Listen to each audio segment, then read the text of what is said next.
We look to the heavens, boundless, and bright. In these stars, we look to the heavens for hope, guidance in a world of uncertainty. Within our universe, a mighty star shines bright over us and reflects itself to enlighten our darkness. It is from that star that our very molecules are born, boundless and bright. That mighty star commands a universe of stars that bear witness to our history and are attached to our ideas of the future. In these stars, we find our beginnings. In these stars, we learn of our endings. In these stars, in these stars.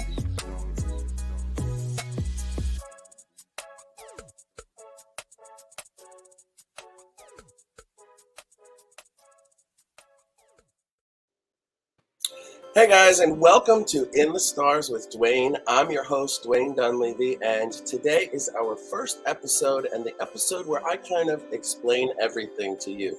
Now, I'm going to tell you all about myself, about astrology, and then I'm going to tell you about right now the Aquarius symbol and also the upcoming Pisces. So if you are an Aquarius or a Pisces, stick around till the end of the show and you're going to get your personal horoscope for right now. Keep it in mind, it is general, but that's why you want to find out all of your signs and all of your charts so that you can get a full reading and find out exactly who you are. So I am a lover of astrology for over 25 years. I've been reading books and learning about astrology, and what I have found is that the most amazing thing about astrology is that people think it's this intangible, metaphysical thing that has nothing to do with reality or science, or maybe that it's just fun. But I believe differently. And in fact, over the last 25 years, I have come to realize that astrology has a lot more to do with science than I even would have ever believed.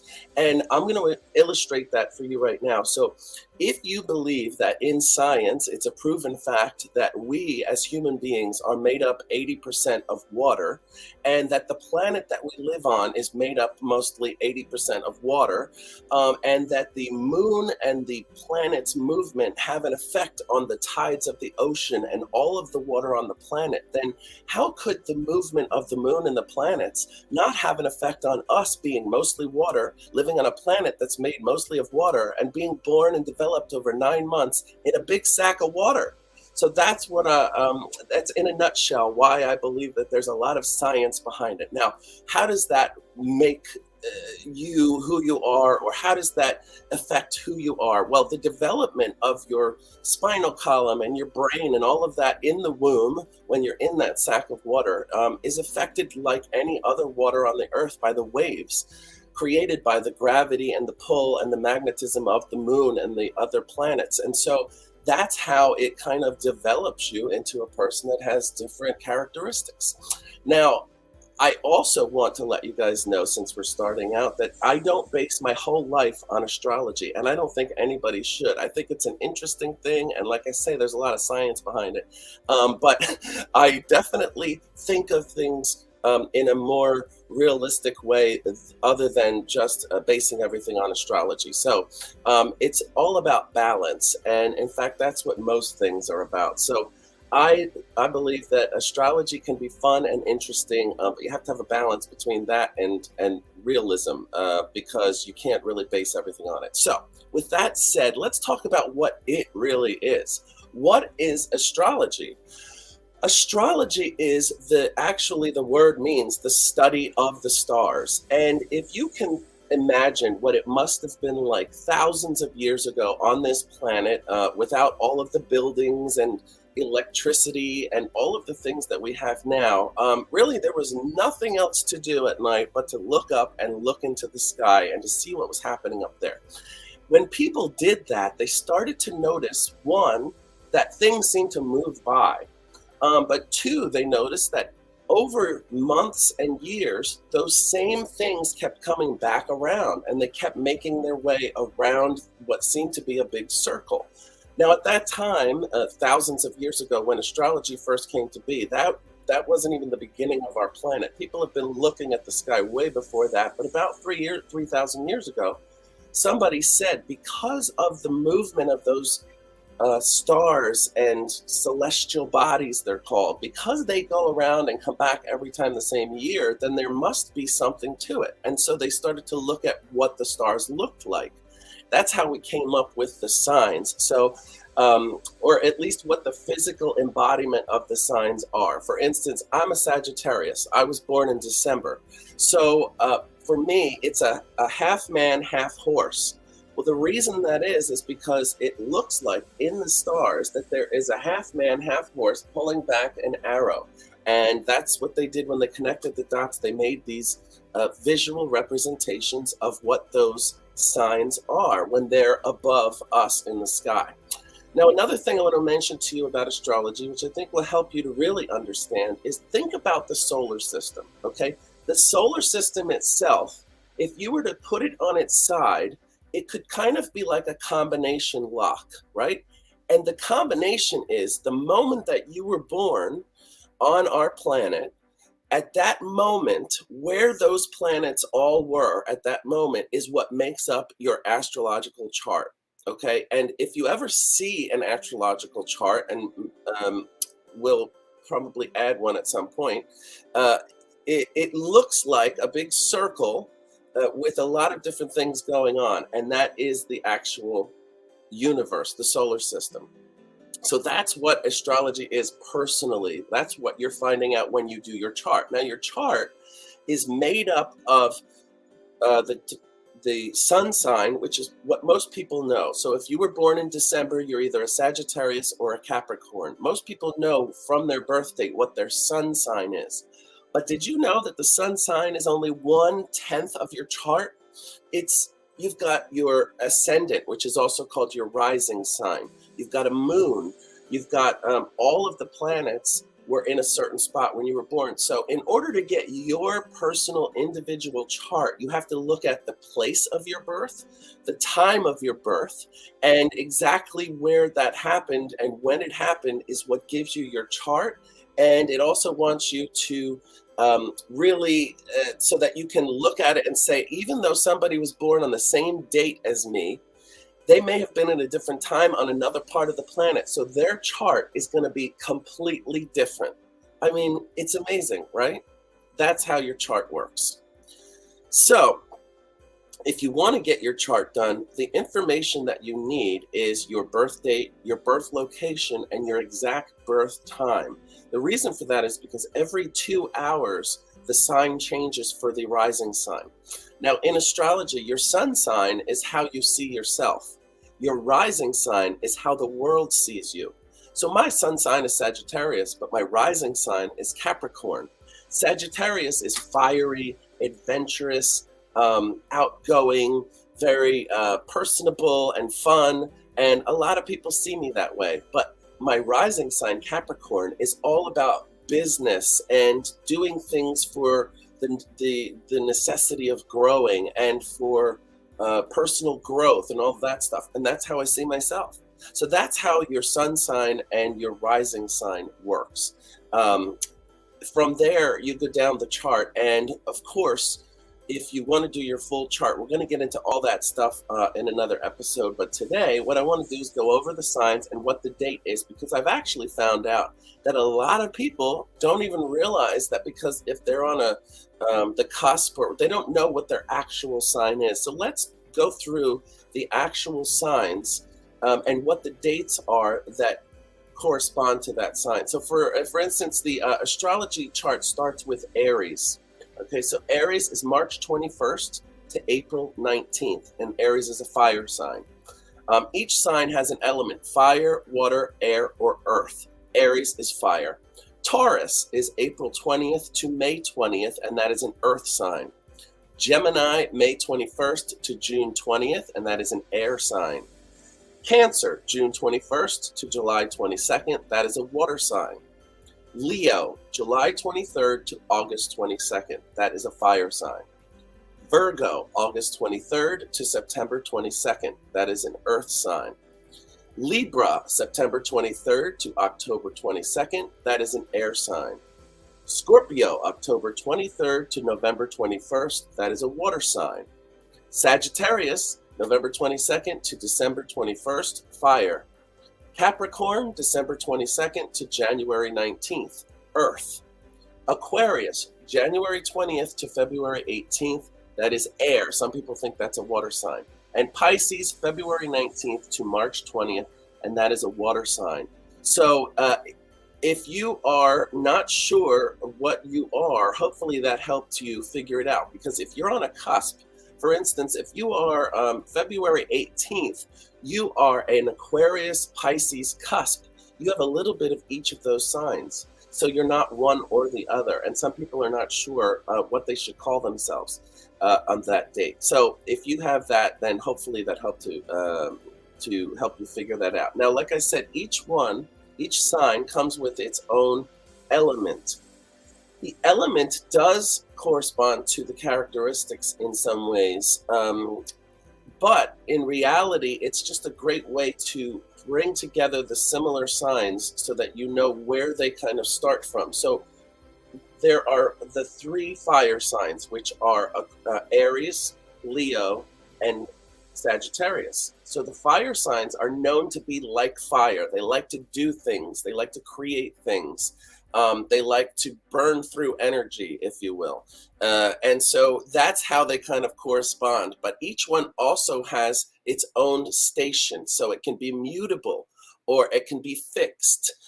These are meaning that if it's a fixed sign, like Aries is a fire fixed sign, it is the fieriest of the fire signs. It embodies fire. And so it tends to be the most of like that sign. If it's mutable, that means, like a Sagittarius is mutable, it can go either way. And that person is good at adapting in those types of situations to that type of energy. So that's kind of how that works in a nutshell again. I like to keep it fun and not go too deeply into what all of this stuff means, specifically, but really just to give you guys an idea. Now, we are currently at February 9th. And so we're kind of at the very tail end of Aquarius. Aquarius is an air sign. It has a color. The color is light blue or silver. Sometimes you see silver things. Anything mechanical looking can have an Aquarius attached to it. It is a fixed sign, so it is the airiest of the air signs, which means that they rule air flight.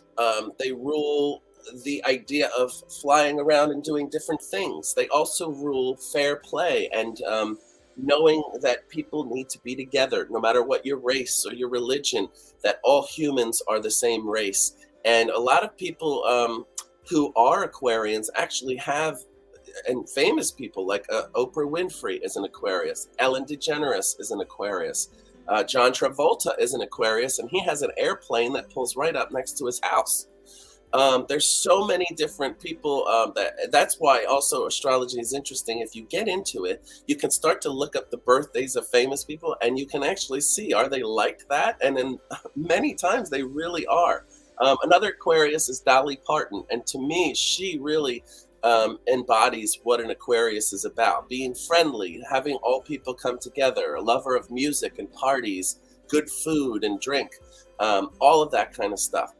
Now, every sign, of course, has a downside as well. It's not all butterflies and rainbows. So I guess if we have to look at them, the Aquarians are not going to be happy about it. But the first thing about Aquarians that could be deemed as a downside, they can be a little bit controlling. But I find that the reason Aquarians tend to be controlling is because they really do know the best way to do things. They can see 10 steps ahead. And one of the things that Aquarians in their lifetime have to work on in order to have, let's say, a simpler or easier life is to learn to allow people to make their own mistakes. Even if they see a banana in front of you and you're about to slip on it, they have to let you slip on that banana, or else you're not going to like it. They're going to be deemed as too controlling, and you wouldn't have fallen and learned to look in front of you a little bit harder for things like banana peels.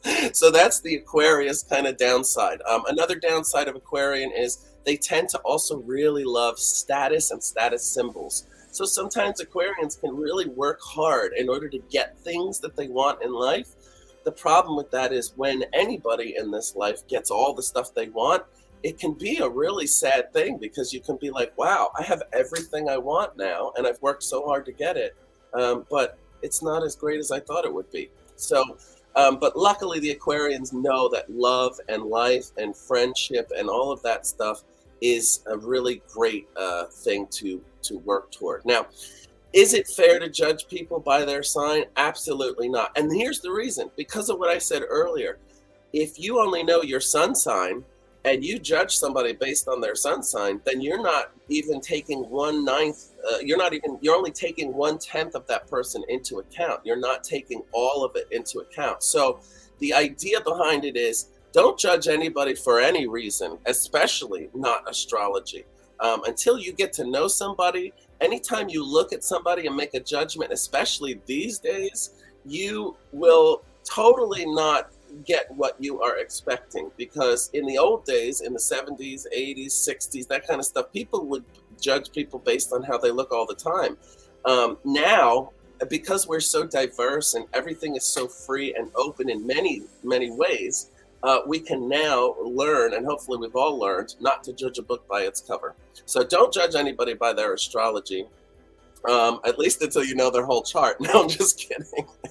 But if you do know their whole chart, you probably will get a better idea of who that person is and how they work. Another cool thing that people do is they do the signs of not only famous people, but people throughout history, presidents, things like that. You can dive very deeply into all of the astrology that's ever happened on the planet. But like I said earlier, if I was to tell you everything about astrology, it would take probably about 3,000 years.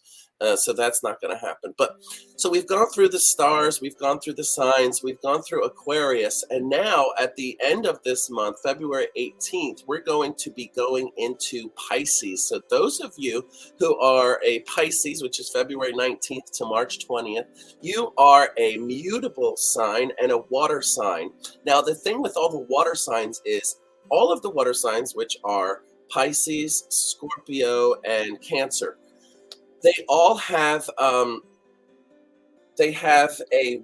water sensibility, and water is emotion. So water is about movement in an unspecified way, or like in a river or a creek. The creek actually changes as the water goes down it. So the water isn't being really held in one place for the rest of time. That water affects everything outside of it, and everything outside of it affects it.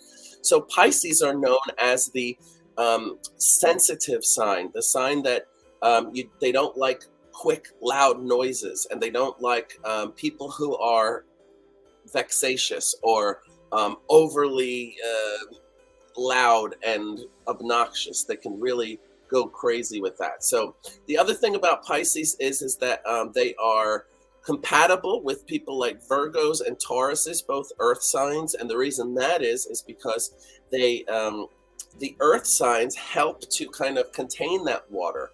The earth sign appreciates the emotional status of the water sign, and the water sign appreciates the more earthy, fixed kind of stable status of the earth sign. I forgot to mention that Aquarians are very compatible with Leo and Sagittarius, and those are fire signs. But so Pisces, you are also ruled by a planet. Neptune and Jupiter are your two planets that rule you. Aquarius is Uranus and Saturn. And that just means that the qualities of those planets are what rule your sign. And so it's interesting how all of this stuff comes together. But again, this is just for your sun sign. So if you are Pisces sun with a, let's say, a Virgo moon and a Cancer rising, you might be a very, very emotional, very moody person who knows how to get stuff done anyway. So that's kind of how it works. You have to really figure how all of your signs work. The other thing about Pisces is it's the colorful sign. So they usually like really colorful artwork, colorful clothing, colorful things around them. If you want to make a Pisces happy, give them something colorful or give them a drink. Usually Pisces are kind of like fish in that way. They love to have a drink or two. And but they usually know how to control themselves. And they usually love to be around friends, especially people who are nice and care about their sensitivity issues. So keep that in mind. If you have a special Pisces in your life, the way to really get to their heart is to be as nice as possible to them, think about their feelings, and hand them a drink. Of course, if they're over 21. The other thing about Pisces is that they are really compassionate, artistic, and they're intuitive. So a lot of Pisces tend to have psychic abilities. If you're a Pisces, you might have the ability to feel things very intensely, to the point where you can even sometimes see what's going on or feel what's going on from people around you who are complete strangers. So another thing for Pisces is cleansing of your spirit, cleansing of your aura, because you can take on a lot of stuff. It's very important to figure out a way. The best way for each person to cleanse is different, but there are different ways to do it, such as burning sage, saying a prayer with a candle lit. There's all types of things. And also, any of the water signs tend to really grow or feel great from having the sound of water around them. So like one of those small little waterfalls that you can get at like a drugstore or something, just the sound of water helps to balance the life of a water sign. After the 20th, we go from Pisces into Aries. And that's where we start the astrological new year. So when we do our next episode, we're going to be talking about Aries, the sign of fire, the planet of war. There's a lot of interesting stuff going on with Aries, but we started with Aquarius and Pisces, and we're doing a great little perfect connection with those two. Aquarians and Pisces get along great. They tend to be social, fun people, and they end up at a lot of the same parties. But the Aquarius will usually be, can sometimes be loud, fun, dancey, and that can kind of push a Pisces away. So for the Aquarians and Pisces out there who are wondering why the person of the other sign might not be around the whole party around you, that could be the reason. So you never know. A thing to do is to remember that your sun sign does have these things like colors, planets, numbers. For instance, the lucky numbers of Pisces are 3, 9, 12, 15, 18, and 24. 3, 9, 12, 15, 18, and 24. The lucky numbers for Aquarius are 4, 7, 11, 22, and 29. That's 4, 7, 11, 22, and 29. So everybody has a color, a lucky number, or multiple lucky numbers, an element. The colors that rule Pisces are mauve, lilac, purple, violet, or sea green. So they have a lot of different colors attached with Pisces. And like I said, they're one of the very colorful signs.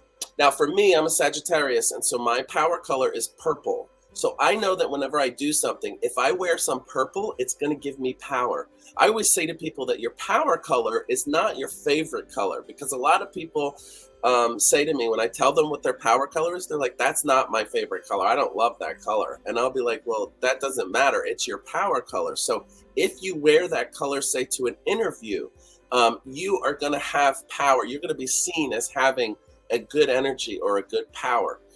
Now, energy in itself is what I believe is what is affected by what I was saying earlier about astrology. We all live with energy. There's an energy emanating from us at all times. Even if you go to or watch a hospital show, sometimes people need to have the paddles done to them to restart their heart. That's because you need that electrical energy in your body, which we all live with. So energy is what this is all about. This and also tarot, which we're also going to dive into in some other episodes, because they are connected. Astrology and tarot are completely connected and we'll find out that further on in our series. But today we really wanted to focus on astrology and how it works, what it's all about, and start to get into and deeper into each sign, which we'll do with each coming episode. Whatever month we're in for that episode, we will definitely be touching on those signs. I'd also love it if anybody has any kind of questions or anything, please feel free to contact me on social media or here. But before we part, what I'd like to mention is you can do all of this stuff on your own. So you can literally go ahead and Google, how do I get my birth chart, or how do I get my natal chart, Natal chart, for free? Now, you don't want to go paying money for this kind of stuff. So don't, if you find something online, don't pay any money for it, because there are plenty of things out there that you can just put your information in. It's just your name, your location, your time of birth, and that's basically it. And then you find out all of your chart. And usually, once you get your full chart, it will also have an explanation of each part of the chart. So it'll tell you, this is your sun sign, and this is what this means. This is your rising sign, and this is what this means. So it's very important that you don't get swindled, first of all, and secondly, that you get your information, that it has it all kind of like spelled out for you. And from that point on, you can actually do fun things, because your chart, like I said, it looks like a circle, and it has all of these lines and little symbols on it. That is different from everybody else. Even somebody else who was born the same day as you is going to have a different look to their chart. It's almost like a fingerprint. So you can use that. You can make a t-shirt out of it. You can do stuff with it. And it's really kind of cool. And it's your personal combination of stars. So keep that in mind. All of this stuff is available to you. I'm just telling you about it and telling you how and what you need to get it. And once you finally start looking into your own astrological setup and your own combination of planets and stars and elements, you're going to be really amazed at how right it is. It's kind of amazing. So I hope that you guys can get a chance to look up your stars, look up where everything was the moment of your birth, and what a picture from the sky will look like based on where those planets were. And then you can start to see, does my personality, do the characteristics of my desires and needs in life actually measure up to what the astrology says? And I think you'll be really surprised. I know I was. I'm not a person who believes in things very easily. And in fact, like I said, I don't base my life on it, but I swear every year I'm constantly hoping that it will prove itself wrong, because how could something like that actually work out? But it does. It's kind of amazing. So to everybody who has watched our first episode, thank you so much. I had a lot of information to get out pretty quickly, and I think I actually did it. Hopefully this was all great information for you. To some of you, I'm sure it's old information, but we had to start somewhere. From this point on, we're going to keep moving on. Like I said, we're going to talk about astrology. We're going to talk about tarot and everything that kind of encapsulates that. So until then, till our next episode, keep looking up at the stars. This has been the first episode of In the Stars with Dwayne. I'm your host, Dwayne Dunleavy. See you next time.